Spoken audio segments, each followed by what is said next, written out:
бір Азербайжан жігітке 6 миллион қарызым. Ана телефон звондаса, прям жүрегім соққылап кететін. Түнімен ұйықтай алмайтын бір кісілермен араласам, базар басшыларымен. Бір Азербайжанға 6 миллион қарызым бар деп сөйтіп едім. Жалынып алдым ба товарды деді. Бүйтіп ойланып қарасам, жалынып алған ештеңем жоқ. Ол ал деді, не жарайды деп ала салдық. Жалынып берші маған деп алмасаң деді, біздің көзімше Азербайжанға звондайсың деді.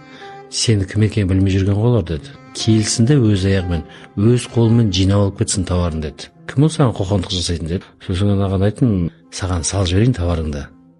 Сонымен осымен тоқтатайық. Енді сезон болмай қалды, клиент болмай қалды. Не істеймін мен еді?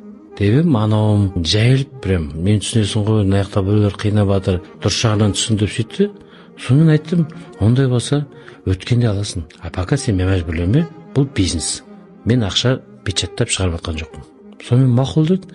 Осы күнге дейін 10 жыл болды. Екеуміз доспыз.